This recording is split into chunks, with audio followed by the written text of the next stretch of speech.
বাংলাদেশের দক্ষিণাঞ্চল ও তৎসংলগ্ন গাঙ্গেয় পশ্চিমবঙ্গ এলাকায় অবস্থানরত সুস্পষ্ট লঘুচাপটি দুর্বল হয়ে একই এলাকায় লঘুচাপ আকারে অবস্থান করছে।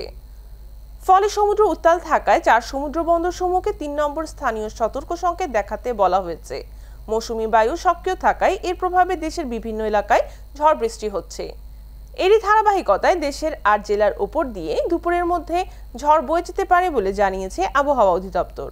মঙ্গলবার আবহাওয়াবিদ একেএম নাজমুল হক দেশের অভ্যন্তরীণ নদী বন্দরগুলোর জন্য দেয়া এক সতর্ক বার্তায় জানিয়েছেন, আবহাওয়ার পূর্বাভাসে খুলনা, বরিশাল, পটুয়াখালী, নোয়াখালী, কুমিল্লা, চট্টগ্রাম, কক্সবাজার এবং সিলেট অঞ্চলসমূহের উপর দিয়ে দক্ষিণ ও দক্ষিণ পূর্ব দিক থেকে ঘন্টায় 45 থেকে 60 কিলোমিটার বেগে বৃষ্টি ও বজ্রবৃষ্টি সহ অস্থায়ীভাবে ঝড়ো হাওয়া বয়ে যেতে পারে। এসব এলাকার নদীবন্দরসমূহকে 1 নম্বর সতর্ক সংকেত দেখাতে বলা হয়েছে।